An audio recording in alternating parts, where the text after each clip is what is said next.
পুলিশের গুলিতে বসিলায় দোকানি নিহতের ঘটনায় শেখ হাসিনা ওবায়দুল কাদের সহ 7 জনের বিরুদ্ধে হত্যা মামলা। থানা পুলিশকে এজাহার হিসেবে নেওয়ার নির্দেশ আদালতের। আর আমাদেরকে অনেক রকম ভয় দেখায়, তো ছবি উঠে রাখা যাবো না।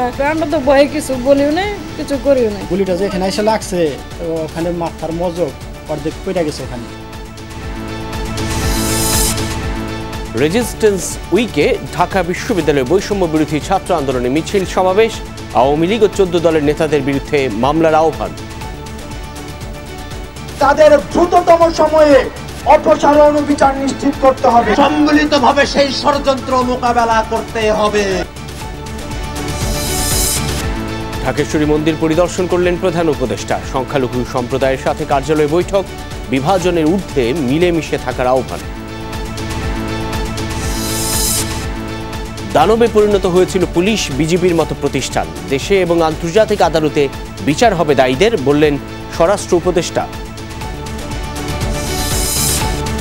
ঠাকুরগাঁওয়ে বিএনপির সম্প্রীতি সমাবেশ। আওয়ামী লীগের বিরুদ্ধে দেশে অস্থিতিশীলতা সৃষ্টির অভিযোগ। গণহত্যার তদন্ত চেয়ে জাতিসংঘে চিঠি। জীবন বিপন্নের শঙ্কায় থাকা মন্ত্রী এমপির মতো প্রভাবশালীদের আশ্রয় দিয়েছে সেনাবাহিনী। মামলা হলে শাস্তির আওতায় যাবেন, জানালেন জেনারেল ওয়াকার। জীবন বিপন্ন হয়, ধর্ম বর্ণ নির্বিশেষে অবশ্যই আমরা তাদেরকে আশ্রয় দিয়েছি এবং তাদের বিরুদ্ধে যদি কোনো অভিযোগ থাকে, মামলা হয়, অবশ্যই তারা শাস্তির আওতায় যাবেন।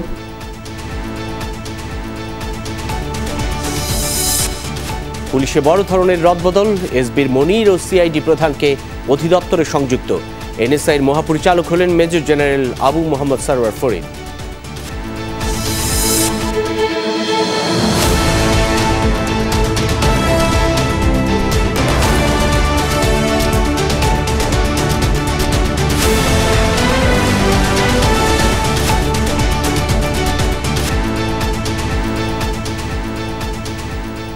আমন্ত্রণ সন্ধ্যার বাংলাদেশে, সঙ্গে আছি আমি সাইফুদ্দিন রবিন। এতক্ষণ শিরোনাম দেখছিলেন, এবার পুরো খবর।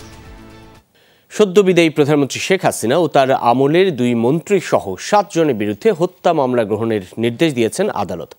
ঢাকার মেট্রোপলিটন ম্যাজিস্ট্রেট রাজেশ চৌধুরীর আদালত আজ এই আদেশ দেন। এসএম আমির হামজা নামের এক ব্যক্তি এই মামলার আবেদন করেন। সচেতন নাগরিক হিসেবে মামলাটি দায়ের করেছেন বলে দাবি এই ব্যবসায়ীর। রাজধানীর মোহাম্মদপুরের ছোট্ট এই দোকানে পান সুপারি বিক্রি করতেন আবু সাইদ। পরিবারের দাবি, 19 জুলাই বিকেলে তিনি কাজে বের হন। সে সময় কোটা সংস্কারের আন্দোলন চলছিল রাজপথে। আন্দোলনকারীদের উপর গুলি চালায় পুলিশ। সেগুলিতে নিহত হন এই পান দোকানদার। একমাত্র উপার্জনাক্ষম ব্যক্তিকে হারিয়ে দিশেহারা পরিবার। মামলা চালানোর সামর্থ্য না থাকায় বিচার চাইতেও যাননি কোথাও। আর আমাদেরকে অনেক রকম ভয় দেখায়, তো ছবি উঠে রাখা যাবো না, বা লাশ মারা গেছে এটা কিছু করা যাবে না। সাংবাদিক করে ছবি উঠাইতে দেয় না, সাংবাদিক আসছিল। আমরা তো ভয়ে কিছু বলিও না, কিছু করিও না। গুলিটা যেখানে এসে লাগছে ওখানে মাথার মজক অর্ধেক পড়ে গেছে ওখানে। মানে এগুলো বলার মতন না, বললে গেলা নিজের শরীর কন্ট্রোল করতে পারি না। সেদিনের ঘটনা স্মরণ করে আপ্লুত হয়ে ওঠেন প্রত্যক্ষদর্শীরা। হুসেন মার্কেটে পলি কিন্তু পলি পাইছে না, পরে গেছে আল্লাহ করি থেকে আইতে গিয়া মমতাজ মার্কেটে যে গুলি খায়া মারা গেছে। লাশ পাইছিলাম, ঠিক আছে, আপনার ছিটা বুলেট ছাড়ছিল, সেই বুলেটে আঘাত লাগছে এই জায়গায়। লোকটা তো একেবারে নিরীহ ছিল, অসহায় ছিল। এই ঘটনায় সাবেক প্রধানমন্ত্রী শেখ হাসিনা ও আওয়ামী লীগের সাধারণ সম্পাদক ওবায়দুল কাদেরের বিরুদ্ধে মামলা হয়েছে। আসামির তালিকায় আরও আছেন সাবেক স্বরাষ্ট্রমন্ত্রী আসাদুজ্জামান খান কামাল, সাবেক আইজিপি চৌধুরী আব্দুল্লাল মামুন, ডিএমপির অতিরিক্ত কমিশনার হারুনুর রশিদ, যুগ্ম কমিশনার বিপ্লব কুমার এবং ডিএমপির সাবেক কমিশনার হাবিবুর রহমান। এছাড়া অজ্ঞাতনামা আসামি করা হয়েছে তৎকালীন সরকারের ঊর্ধ্বতন কর্মকর্তাদের। ঢাকার মুখ্য মহানগর হাকিম আদালতে মামলাটি করেন এসএম আমির হামজা নামে আদাবরের এক ব্যবসায়ী। বাদী বলছেন, শেখ হাসিনা সহ আসামিদের নির্দেশেই গুলি করে পুলিশ। আমি শুরু করলাম, অনেকেই হয়তো ভয় পাচ্ছে, শেখ হাসিনার বিরুদ্ধে মামলা করতে চায় না, কিন্তু শুধুমাত্র বিবেকের তাড়নায় যে এই ছেলেটাকে কেউ কোনোদিন অ্যাটেনশনই দিল না, একটা লোক মারা গেল। মামলাটি দাখিল করার পর বাদীর জবানবন্দি গ্রহণ করেন আদালত। পরে এজাহার হিসেবে গ্রহণ করে মামলাটি তদন্তের দায়িত্ব দেওয়া হয় মোহাম্মদপুর থানাকে। পুলিশ নির্বিচারে গুলি চালিয়েছে এবং আমরা যে মামলায় আসামি করেছি তারা বিভিন্ন গণমাধ্যমে আপনারা দেখেছেন, ওনারা সরাসরি নির্দেশ দিয়েছেন ছাত্র এবং জনতাকে গুলি করার জন্য। 5 আগস্ট ছাত্র জনতার গণ অভ্যুত্থানে পদত্যাগ করে দেশ ছাড়েন শেখ হাসিনা। কোটা সংস্কার আন্দোলন দমাতে গণহত্যার দায়ে শেখ হাসিনার বিচারের দাবি ওঠে। এই প্রথম তার বিরুদ্ধে কোনো মামলা দায়ের হলো। মহিউদ্দিন মধু, যমুনা নিউজ, ঢাকা। জুলাই আগস্টে হত্যাযজ্ঞে জড়িত আওয়ামী লীগ ও 14 দলের নেতাদের বিরুদ্ধে দেশব্যাপী মামলা দেওয়ার আহ্বান জানিয়েছেন বৈষম্য বিরোধী ছাত্র আন্দোলনের সমন্বয়করা। রেজিস্ট্যান্স উইক কর্মসূচির প্রথম দিনে 4 দফা দাবি তুলে ধরেন তারা। দাবি জানান বিদায়ী সরকারের আমলে নিয়োগপ্রাপ্ত আমলা ও সচিবদের পদত্যাগের। পাশাপাশি বৈষম্য বিরোধী ছাত্র আন্দোলনের নামে যারা চাঁদাবাজি ও দখল করছে তাদের বয়কট করার আহ্বানও জানান সমন্বয়করা। সপ্তাহব্যাপী রেজিস্ট্যান্স উইক নামের নতুন কর্মসূচি নিয়ে মাঠে বৈষম্য বিরোধী ছাত্র আন্দোলন। কর্মসূচির প্রথম দিন মঙ্গলবার বিকেলে শিক্ষার্থীরা জমায়েত হয় ঢাকা বিশ্ববিদ্যালয়ের রাজ্য সন্ত্রাস বিরোধী ভাস্কর্যের সামনে। এখান থেকে মিছিল শুরু করে শিক্ষার্থীরা, প্রদক্ষিণ করে মধুর ক্যান্টিন, ভিসি চত্বর। নানা দাবিতে স্লোগান তোলে আন্দোলনকারীরা। মিছিল পৌঁছায় শহীদ মিনারে। আন্দোলনে নিহতদের স্মরণে 1 মিনিট নীরবতা পালন করে তারা। পরে 4 দফা দাবি জানান সমন্বয়করা। যেসব হত্যাকাণ্ড ঘটানো হয়েছে সেগুলোর দ্রুত বিচার নিশ্চিত করতে বিশেষ ট্রাইব্যুনাল গঠন করতে হবে। প্রশাসনের যে কোনো পর্যায়ে সেই ইনক্লুসিভের জায়গা থেকে আগের ফ্যাসিস্ট সরকারের যারা ফুড সোলজার ছিল, যেসব সচিব ছিল, সেসব আমলা ছিল, তাদেরকে পদত্যাগের মধ্য দিয়ে, পদচ্যুতের মধ্য দিয়ে আমরা সেদিন দৃশ্যমান পদক্ষেপ দেখতে চাই।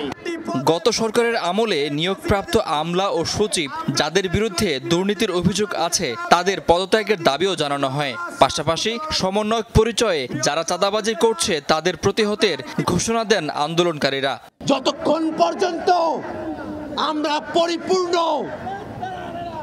পরিপূর্ণ স্বাধীনতা অর্জন করতে পারছি না, ততক্ষণ পর্যন্ত রাজপথে থাকার শপথ আমরা কি নিতে পারি? অনেক আছে সুযোগ সন্ধানী যারা আসলে আমাদের এই বৈষম্য বিরোধী ছাত্র আন্দোলনের যে মর্যাদা পেয়েছে সারা দেশে, সেটিকে ব্যবহার করে একটি অপব্যবহার করার চক্রান্ত আঁকছে। যারা চক্রান্ত করবে, যারা এর নামে চাঁদাবাজি করবে, যারা এর নামে বিভিন্ন জায়গায় সহিংসতা করবে, তাদেরকে আপনারা বয়কট করবেন। যতদিন সুষ্ঠু বিচার না হবে ততদিন মাঠে থাকার হুঁশিয়ারি দেন সমন্বয়করা। আন্দোলনে হতাহতদের সঠিক তালিকা তৈরিতে সকলকে সহযোগিতার আহ্বান জানান তারা। তাৎক্ষণিকভাবে ভলান্টিয়ার টিম গঠন করতে পারেন। শাকিল হাসান, যমুনা নিউজ, ঢাকা। মুসলমান, হিন্দু বা বৌদ্ধ হিসেবে নয়, মানুষ হিসেবে অধিকার নিশ্চিত করার আহ্বান জানিয়েছেন প্রধান উপদেষ্টা ডক্টর মোহাম্মদ ইউনূস। দুপুরে ঢাকেশ্বরী মন্দির পরিদর্শন শেষে সনাতন সম্প্রদায়ের সাথে মতবিনিময় সময় এই আহ্বান জানান তিনি। প্রধান উপদেষ্টা বলেন, দেশের সব মানুষের জন্যই এক আইন ও এক সংবিধান, তাই সাংবিধানিক অধিকার প্রতিষ্ঠাই বর্তমান সরকারের প্রধান লক্ষ্য। এই সরকার পারল কি পারল না তার জন্য ধৈর্য ধরার আহ্বানও জানান ডক্টর ইউনূস। সনাতন সম্প্রদায়ের জাতীয় উপাসনালয় ঢাকেশ্বরী মন্দিরে 2 উপদেষ্টা সহ পরিদর্শনে যান প্রধান উপদেষ্টা ডক্টর মোহাম্মদ ইউনূস। তাকে স্বাগত জানান সনাতন সম্প্রদায়ের নেতারা। মন্দিরের প্রধান গেট থেকে নেমে হেঁটেই হিন্দু সম্প্রদায়ের নেতাদের সাথে নিয়ে মন্দির ঘুরে দেখেন সরকার প্রধান। শুভেচ্ছা বিনিময় করেন মন্দিরের সেবায়েতদের সাথে। পরে মতবিনিময়ে বসেন প্রধান উপদেষ্টা ডক্টর মোহাম্মদ ইউনূস। হিন্দু সম্প্রদায়ের নেতারা তুলে ধরেন তাদের বক্তব্য।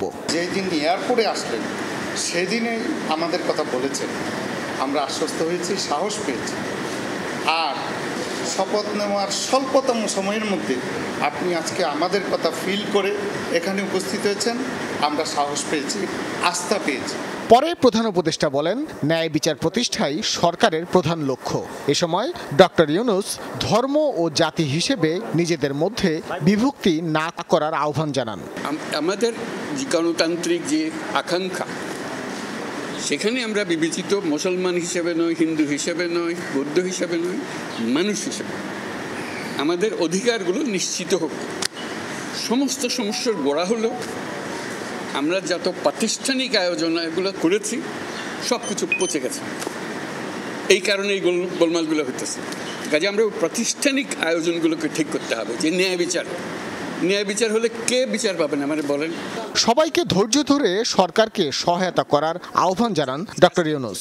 পরামর্শ দেন হিন্দু হিসেবে নয়, দেশের নাগরিক হিসেবে সরকারের কাছে সাংবিধানিক অধিকার চাওয়ার। আমাদের নীতিটা আমরা প্রতিষ্ঠা করতে পারি।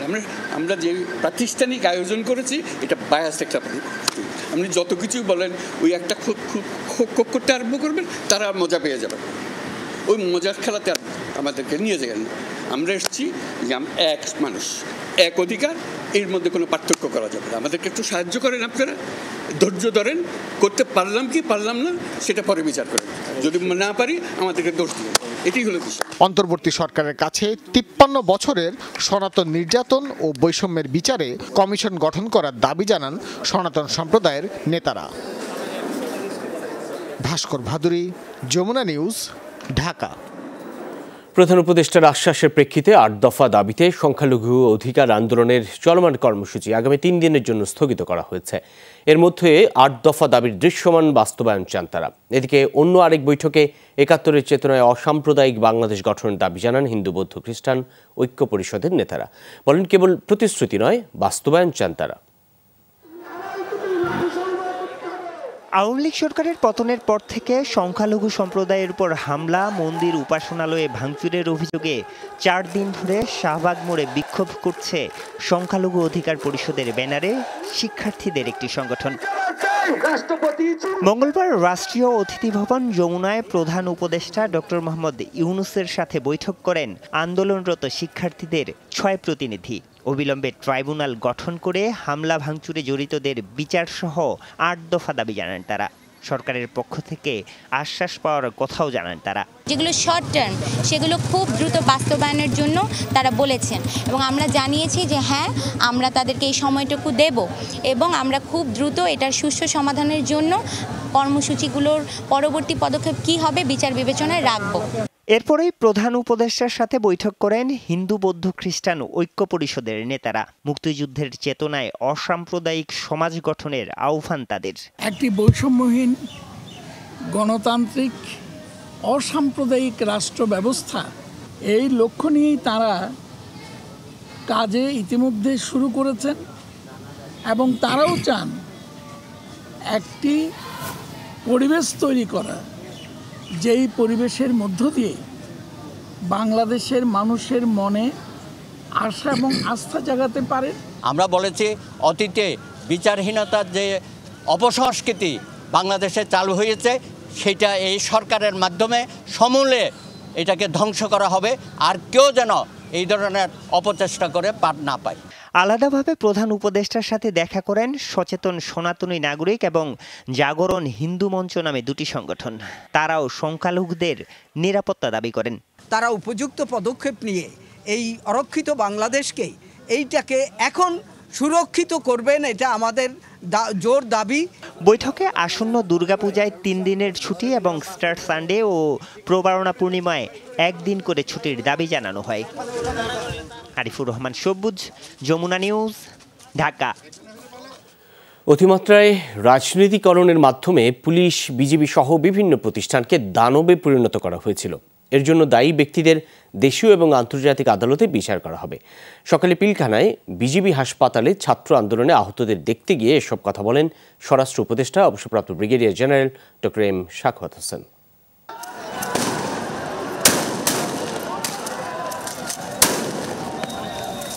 পদত্যাগ করে শেখ হাসিনা দেশ ত্যাগের আগের কয়েক সপ্তাহে আন্দোলনরত জনতার উপর ব্যাপক দমন-পীড়ন চালায় পুলিশ সহ বিভিন্ন আইন শৃঙ্খলা বাহিনী। হতাহতের ঘটনা অতীতের যে কোনো আন্দোলনকে ছাড়িয়ে গেছে। তাদের এমন আচরণে স্তব্ধ ছাত্র জনতা সহ পুরো দেশবাসী। মঙ্গলবার পিলখানার বিজিবি হাসপাতালে 3 শিক্ষার্থী সহ আহত বিজিবি সদস্যদের দেখতে যান স্বরাষ্ট্র উপদেষ্টা। ক্ষোভ জানান বিগত সরকারের প্রতি। এই ফোর্সগুলোকে দানব বানিয়েছে, এবং এই দানব বানিয়ে যার ডেসক্রিপশন শুনলাম, এই 15 বছর এই ফোর্সগুলোকে দানব বানিয়েছে। যারা বানিয়েছে তাদের আমি পারি আর না পারি, I will take them to international court. তারা কত লোক মেরেছে, প্রত্যেকটি ইনস্টিটিউশন ধ্বংস করেছে। অভিযুক্ত পুলিশের বিরুদ্ধে আইন অনুযায়ী ব্যবস্থা নেওয়া হবে জানিয়ে তিনি বলেন, এরই মধ্যে রাষ্ট্রপতির কাছে একটি তালিকা দেয়া হয়েছে, বাকি অভিযুক্তদের তালিকা করা হচ্ছে। আমরা বের করার চেষ্টা করছি হুকুমের আসামে, তাদের সবার লিস্ট আমাদের কাছে আছে। আপনারা 2-1 দিনের মধ্যে অ্যাকশন দেখবেন, কারণ আমি তো এটা মালিক না, আমি সাইন করতে পারি, এটা 2টা ধাপ গিয়ে তারপর এটা হবে। তিনি জানান 15 আগস্টকে ঘিরে যে কোনো ধরনের নাশকতা ঠেকাতে সর্বোচ্চ সতর্ক থাকবে নিরাপত্তা বাহিনী। There will be heavy presence of police, কেউ যাতে কোনো রকমের গন্ডগোল করতে না পারে। বিজেপির মহাপরিচালকের সাথে আমার কথা হয়েছে, ওনারা প্রোটেকশন দিবেন। তারপরে পুলিশ তো আছে, র্যাব আছে, তারপরে হয়তো সেনাবাহিনীও প্রোটেকশন দিবে। সীমান্তে বর্ডার গার্ড বাহিনীকে যারা নতজানু আচরণে বাধ্য করেছে তাদেরও বিচারের মুখোমুখি করা হবে। বিজেপির মতো একটা ফোর্সকে পিঠ দেখাতে বলেছে বর্ডারে আমাদের লোক মারে, বিজেপি ফ্ল্যাগ মিটিং করতে বাধ্য হয়। পিঠ দেখাবেন না, এনাফ ইজ এনাফ। আমাদের বর্ডারের মধ্যে ঢুকে মারে আর আমরা বলি ওটা ফ্ল্যাগ মিটিং করতে সব ঠিক হয়ে গেছে, বা আমি জানি না, দ্যাট ডেজ আর ওভার। এবং আমাদের এই রকম ফোর্সকে দানব বানিয়েছে।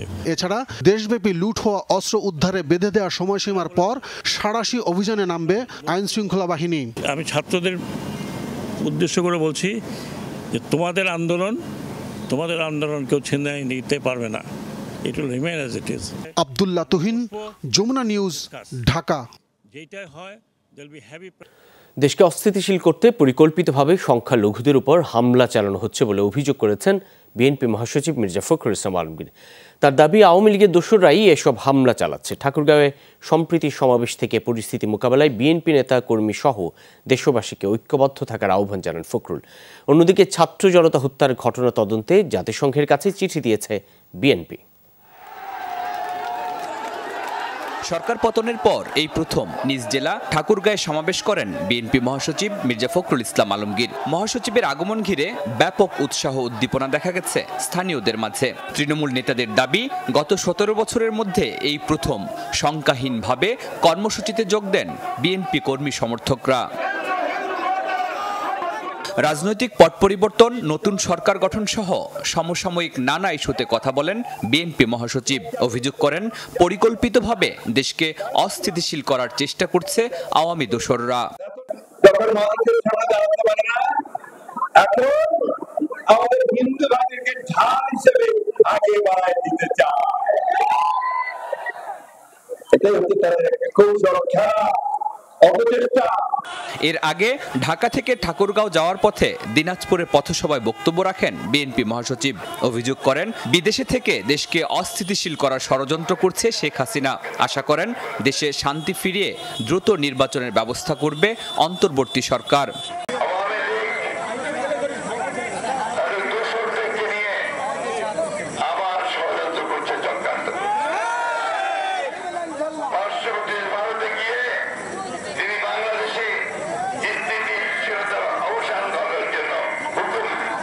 অন্যদিকে ছাত্র জনতাকে হত্যার অভিযোগ এনে আন্তর্জাতিক তদন্ত চেয়ে জাতিসংঘের কাছে চিঠি দিয়েছে বিএনপি। দুপুরে বাংলাদেশে জাতিসংঘের আবাসিক অফিসে এই চিঠি হস্তান্তর করেন বিএনপির স্থায়ী কমিটির সদস্য আমির খসরু মাহমুদ চৌধুরীর নেতৃত্বে একটি প্রতিনিধি দল। আমরা জাতিকে কলঙ্কমুক্ত করার জন্য এই ধরনের একটা পরিচ্ছন্ন, একটি নিরপেক্ষ, গ্রহণযোগ্য একটা তদন্তের কথা বলেছি। জাতিসংঘকে অনুরোধ করেছি, আমরা ইন্টেরিয়াম গভর্নমেন্টকেও অনুরোধ করেছি জাতিসংঘকে বলার জন্য। তো আমরা আশা করছি যে জাতির এই ক্রান্তি লগ্নে এরকম একটি তদন্ত সকলের আকাঙ্ক্ষা, জাতির আকাঙ্ক্ষা বলে আমরা মনে করি। সকালে কোটা সংস্কার আন্দোলনে আহতদের দেখতে ঢাকা মেডিকেলে যান আরেক স্থায়ী কমিটির সদস্য ডক্টর আব্দুল মঈন খান। শরীফুল ইসলাম খান, যমুনা নিউজ, ঢাকা। শপথ নিয়েছেন সুপ্রিম কোর্টের আপিল বিভাগে সদ্য নিয়োগ পাওয়া 4 বিচারপতি। তাদেরকে শপথ পাঠ করিয়েছেন প্রধান বিচারপতি সৈয়দ রেফাত আহমেদ। শপথ নেওয়া 4 জন হলেন বিচারপতি জুবাইর রহমান চৌধুরী, বিচারপতি সৈয়দ মোহাম্মদ জিয়াউল করিম, বিচারপতি মোহাম্মদ রেজাউল হক ও বিচারপতি এস.এম. এমদাদুল হক। সকাল 10:45 সুপ্রিম কোর্টের জাজেস লাউঞ্জে তাদের শপথ বাক্য পাঠ করান প্রধান বিচারপতি। এ সময় আপিল বিভাগের বিচারপতি আশফাকুল ইসলাম সহ হাইকোর্ট বিভাগের সব বিচারপতি উপস্থিত ছিলেন। এর আগে সোমবার রাতে 4 জনকে আপিল বিভাগে বিচারপতি হিসেবে নিয়োগ দেন রাষ্ট্রপতি।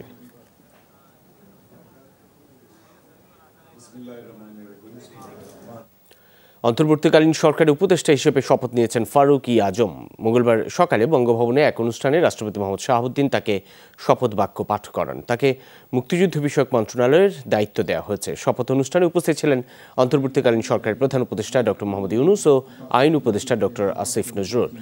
ছাত্র জনতার গণ আন্দোলনে শেখ হাসিনা সরকারের পতনের পর দেশজুড়ে নৈরাজ্যকর পরিস্থিতির মধ্যে নোবেলজয়ী ডক্টর মোহাম্মদ ইউনূসের নেতৃত্বে গত বৃহস্পতিবার অন্তর্বর্তীকালীন সরকারের যাত্রা শুরু হয়। সেদিন প্রধান উপদেষ্টা এবং 13 জন উপদেষ্টা রাষ্ট্রপতির কাছ থেকে শপথ নেন। পরে শপথ নেন আরও 2 উপদেষ্টা। সবশেষ শপথ নিলেন অপারেশন জ্যাকপটে অংশ নেওয়া মুক্তিযোদ্ধা ফারুক ই আজম বীর প্রতীক। যুক্তরাষ্ট্রে অবস্থান করায় তার শপথ বিলম্বিত হয়। আওয়ামী লীগ সরকারের পতন ও অন্তর্বর্তী সরকার দায়িত্ব নেয়ার পর চলছে পদত্যাগের হিড়িক। বিচার বিভাগ থেকে সিভিল প্রশাসন, পুলিশ, সেবা খাত সবখানেই শীর্ষ পদের নতুন মুখ। এই অবস্থায় কেবল ব্যক্তি নয়, প্রতিষ্ঠানগুলোর নীতি ও সংবিধান সংস্কারে তাগিদ দিচ্ছেন বিশ্লেষকরা। সেই সাথে সচিবালয় থেকে মাঠ পর্যায়ে বিশেষ কোনো দল দখলে নিচ্ছে এমন ধারণা যাতে তৈরি না হয় তা নিয়েও সতর্ক করেন তারা। শনিবার বিক্ষোভ করে সুপ্রিম কোর্ট চত্বরে জড়ো হয়েছিলেন বৈষম্য বিরোধী আন্দোলনের শিক্ষার্থীরা। পদত্যাগের আলটিমেটাম দেন বিচারপতি ওবায়দুল হাসানকে। সন্ধ্যার মধ্যেই পদত্যাগে বাধ্য হন তিনি। তার পরপরই পদত্যাগ করেন আপিল বিভাগের আরও 5 বিচারপতি। তারও আগে পদত্যাগ করেছেন রাষ্ট্রের সর্বোচ্চ আইন কর্মকর্তা এম আমিন উদ্দিন। আওয়ামী লীগ সরকারের পতনের পরপরই চুক্তিভিত্তিক নিয়োগ বাতিল হয় প্রধানমন্ত্রীর মুখ্য সচিবের। বৈষম্য বিরোধী আন্দোলনে ভয়ঙ্করভাবে প্রশ্নবিদ্ধ হয়েছে পুলিশ। চুক্তিতে থাকা পুলিশ প্রধানের নিয়োগ বাতিল করে অন্তর্বর্তীকালীন সরকার। সরানো হয় এলিট ফোর্স র্যাবের মহাপরিচালক ও ঢাকা মেট্রোপলিটন পুলিশ ডিএমপি কমিশনারকে। সুদূর প্রসারী সংস্কার করতে হবে, আমাদের প্রতিষ্ঠানগুলো সংস্কার করতে হবে, প্রতিষ্ঠানগুলোকে পুনর্গঠন করতে হবে, আইন কানুন বিধিবিধানের সংস্কার করতে হবে, আমাদের সংবিধানের সংস্কার করতে হবে। আমাদের এই সব করা জরুরি, কিন্তু এগুলো চারটিখানি কথা না, এগুলো সময় সাপেক্ষ। বহু বছর সংকটে যাচ্ছে অর্থনীতি। এজন্য অভিযোগের তীর কেন্দ্রীয় ব্যাংক আর রাজস্ব বোর্ডের দিকে। পদত্যাগ করেছেন বাংলাদেশ ব্যাংকের গভর্নর। পুঁজিবাজার নিয়ে যে অস্থিরতা, তাতে ভুক্তভোগী লাখো বিনিয়োগকারী। অন্তর্বর্তীকালীন সরকার দায়িত্ব নেয়ার পর পদ হারিয়েছেন নিয়ন্ত্রক সংস্থা বিএসইসির আলোচিত চেয়ারম্যান। একটি মহল কিন্তু ইতিমধ্যে ধরেই নিয়েছেন তাদের সময় এসে গেছে। তারা কিন্তু স্থানীয় প্রশাসন থেকে শুরু করে আইন প্রয়োগকারী সংস্থা এবং গভর্নেন্স স্ট্রাকচার, পলিটিক্যাল স্ট্রাকচার সব কিন্তু তাদের দায়িত্ব নিয়ে এসছেন এবং তাদের আচরণ এমন হয়ে গেছে, এটি হচ্ছে তাদের নতুন সরকার। তো এই অবস্থাটাকে কিন্তু খুব ভালো ইঙ্গিত, এই দৃষ্টান্তগুলো ভালো ইঙ্গিত বহন করে না। বরাবরের মতো এবারও শিক্ষার্থীদের আন্দোলনের সূত্রপাত ঢাকা বিশ্ববিদ্যালয় থেকে। এই আন্দোলনের ফলে নতুন সরকার গঠনের পর পদত্যাগ করেছেন ঢাকা সহ বেশিরভাগ পাবলিক বিশ্ববিদ্যালয়ের উপাচার্য। 2011 সাল থেকে শিল্পকলা একাডেমির মহাপরিচালক পদে থাকা লিয়াকত আলী লাকিও অবশেষে পদত্যাগ করেছেন। তবে সোমবার পর্যন্ত পদ ছাড়েননি 15 বছর ধরে ঢাকা ওয়াসার এমডি তাকসিমে খান। যুক্তরাষ্ট্রের নাগরিক থাকা অবস্থাতেই আমার যেহেতু দ্বৈত নাগরিকত্ব আছে, সেহেতু আমি ওয়াসাতে জয়েন করেছিলাম। মাহফুজ মিশু, যমুনা নিউজ, ঢাকা। জাতীয় গোয়েন্দা সংস্থা এনএসআই মহাপরিচালক পদে মেজর জেনারেল আবু মোহাম্মদ সরোয়ার ফরিদকে নিয়োগ দেওয়া হয়েছে। মঙ্গলবার আন্তঃবাহিনী জনসংযোগ পরিদপ্তর আইএসপিআর এ তথ্য জানায়। আইএসপিআর জানায় এনএসআই এর মহাপরিচালক ছাড়াও মেজর জেনারেল মোহাম্মদ আসাদুল্লাহ মিনহাজুল আলমকে কমান্ড্যান্ট ডিএসসিএসসি এবং মেজর জেনারেল খন্দকার মোহাম্মদ শাহিদুল্লাহ ইমরানকে কমান্ড্যান্ট বিএমএ হিসেবে নিয়োগ দেওয়া হয়েছে। পুলিশে বড় রদবদল করা হয়েছে। আলাদা প্রজ্ঞাপনের মাধ্যমে পদায়ন ও বদলি করা হয় পুলিশ কর্মকর্তাদের। আজ স্বরাষ্ট্র মন্ত্রণালয়ের জননিরাপত্তা শাখা থেকে সংক্রান্ত প্রজ্ঞাপন জারি করা হয়। প্রজ্ঞাপনে দেখা যায় পুলিশের বিশেষ শাখা থেকে অতিরিক্ত পুলিশ মহাপরিদর্শক মনিরুল ইসলামকে সরিয়ে মোহাম্মদ শাহ আলমকে দায়িত্ব দেওয়া হয়েছে। মনিরুল ইসলামকে পুলিশ অধিদপ্তরে সংযুক্ত করা হয়েছে। রংপুর রেঞ্জের ডিআইজি মোহাম্মদ আব্দুল বাতেন ও Rangpur metropolitan police commissioner Mohammad মনিরুজ্জামানকে চাকুরি থেকে অবসরে পাঠানো হয়েছে। এছাড়া পুলিশ ব্যুরো অফ ইনভেস্টিগেশন পিবিআইয়ের অতিরিক্ত পুলিশ মহাপরিদর্শক হয়েছেন মোহাম্মদ তৌফিক মাহবুব চৌধুরী।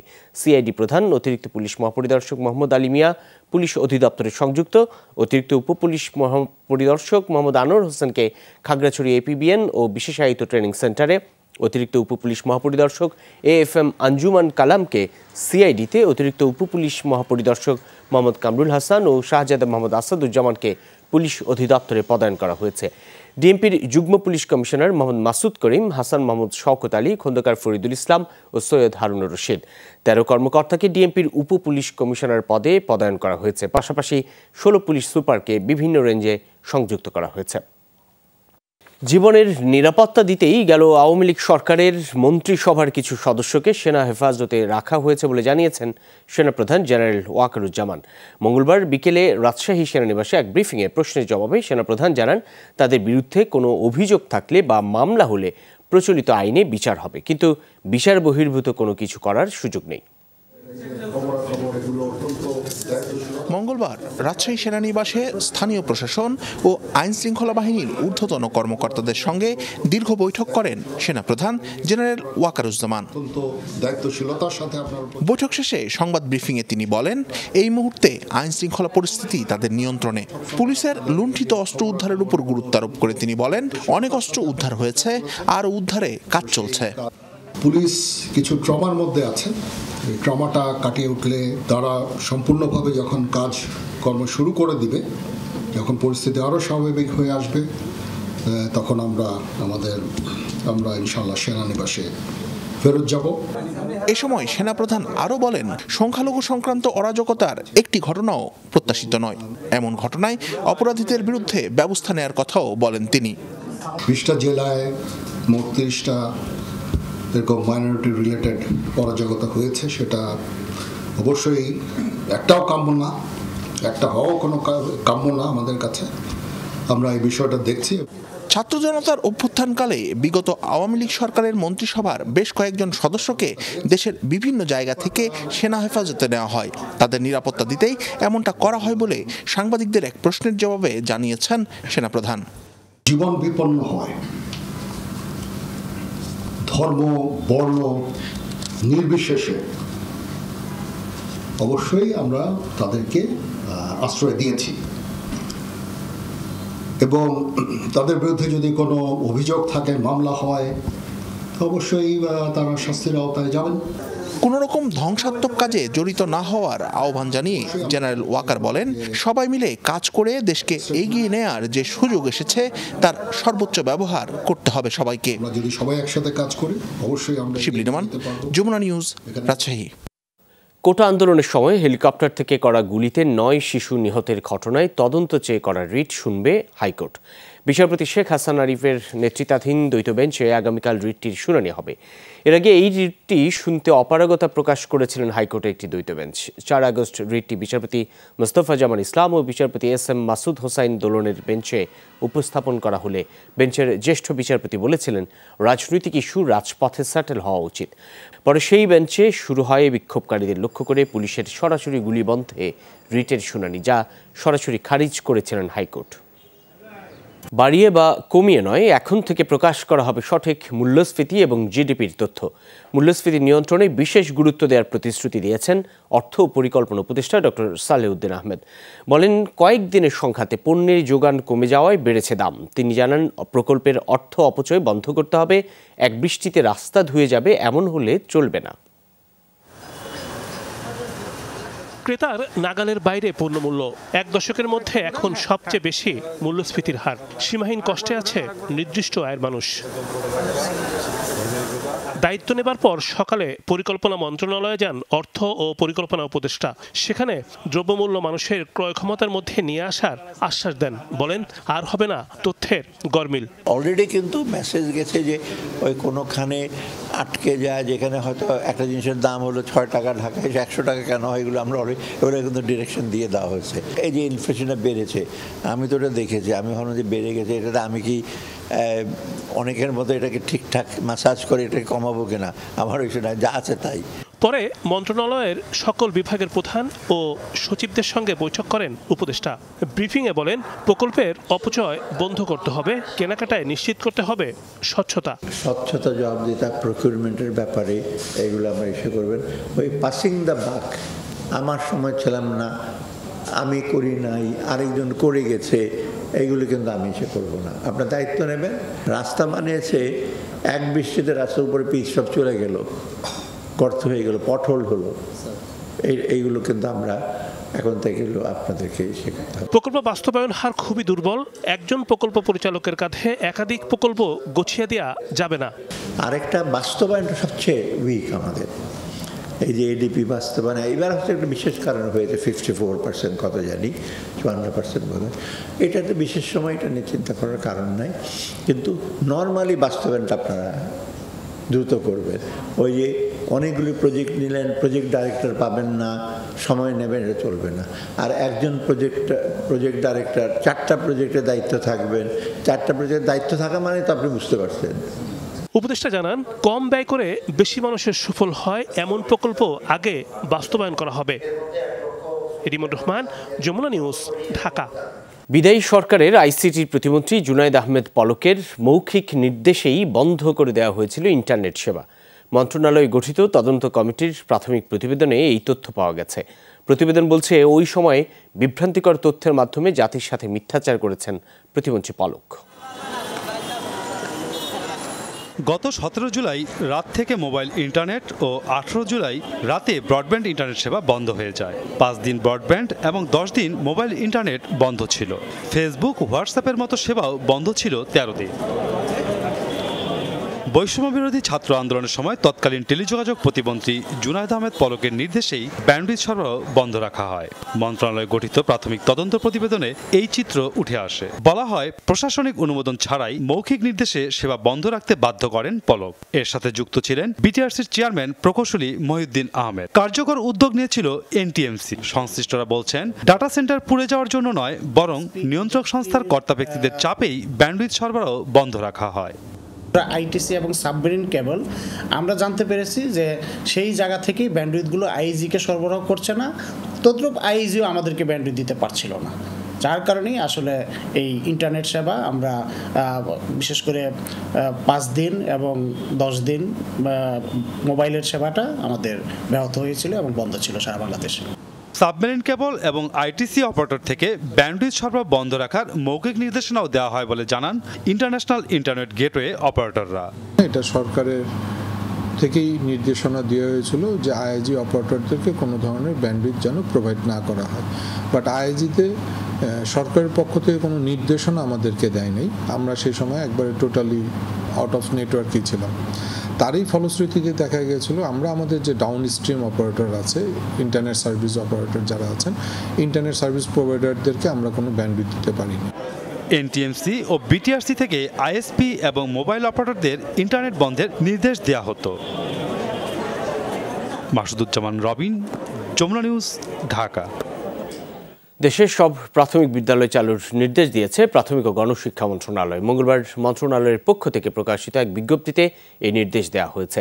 বিজ্ঞপ্তিতে সারা দেশের সরকারি প্রাথমিক বিদ্যালয়, শিশু কল্যাণ ট্রাস্ট পরিচালিত শিশু কল্যাণ প্রাথমিক বিদ্যালয় এবং উপ আনুষ্ঠানিক শিক্ষা ব্যুরোর লার্নিং সেন্টারগুলোতে শ্রেণী কার্যক্রম পুরোদমে চালুর নির্দেশনা দেওয়া হয়েছে। একই সঙ্গে গত 3 আগস্ট ক্লাস বন্ধ রাখার নির্দেশনা দিয়ে জারি করা অফিস আদেশের কার্যকারিতাও রহিত করা হয়েছে।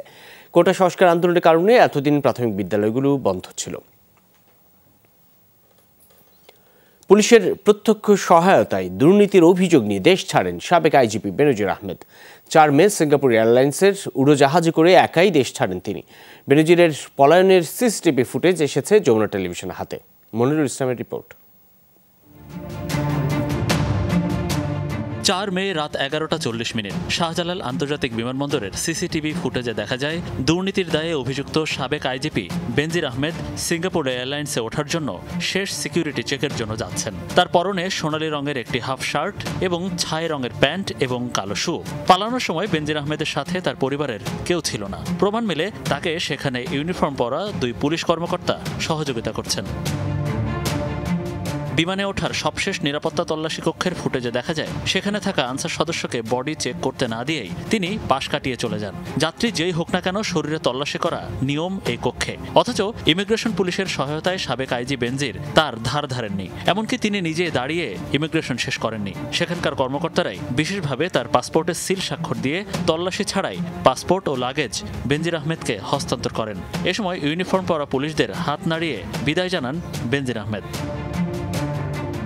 31 মার্চ বেনজিরের ঘরে আলাদিনের চেরাগ নামে রিপোর্ট প্রকাশের মাসখানেক পর সিঙ্গাপুরের উদ্দেশ্যে দেশ ছাড়েন তিনি। শেষবার 4 মে 2024 রাতেই তাকে শাহজালাল আন্তর্জাতিক বিমানবন্দরে দেখা যায়, কিন্তু এখন তিনি কোথায় আছেন তা কেউ জানে না। অবশ্য সংবাদ প্রকাশের পর বেনজির নিজেই ফেসবুকে বলেছিলেন তিনি জীবনে কোনো দুর্নীতি করেননি। যদি কেউ প্রমাণ করতে পারেন তাহলে আমার এবং আমার পরিবার হাসি মুখে সেই ব্যক্তিকে বা সেই গ্রুপকে আমরা সে সম্পত্তি বিনা পয়সা লিখে দেব। এরপর একে একে তার সম্পত্তি ক্রোক হয়, বিদেশ যেতেও নিষেধাজ্ঞা দেওয়া হয়, কিন্তু সবাইকে বৃদ্ধাঙ্গুলি দেখিয়ে পুলিশের প্রত্যক্ষ সহায়তায় দেশ ছাড়ার প্রমাণ মিলল সিসিটিভি ফুটেজে। মনিরুল ইসলাম, যমুনা নিউজ, ঢাকা। লাইভ স্ট্রিমে 5 ব্যক্তিকে ধারালো অস্ত্র দিয়ে জখম করল এক কিশোর। সোমবার তুরস্কের উত্তর পশ্চিমাঞ্চলীয় শহর এস্কিসেহেরির একটি মসজিদে হয় এই ঘটনা। আততায়ীর এই হামলায় আশঙ্কাজনক অবস্থায় হাসপাতালে ভর্তি 2 জন, তবে আটক করা হয়েছে ওই অস্ত্রধারীকে। তার বয়স 18 বছর। বিবৃতিতে জানিয়েছে দেশটির স্বরাষ্ট্র মন্ত্রণালয়। এতে বলা হয়, ঘটনার সময় মাস্ক ও বুলেট প্রুফ জ্যাকেট পরে মসজিদের বাগানে বসে থাকা ব্যক্তিদের উপর অতর্কিত হামলা চালায় ওই কিশোর। পরে দ্রুত ঘটনাস্থলে গিয়ে তাকে আটক করে পুলিশ। হামলার কারণ সম্পর্কে এখনও কিছু জানা যায়নি, তদন্ত করছে কর্তৃপক্ষ।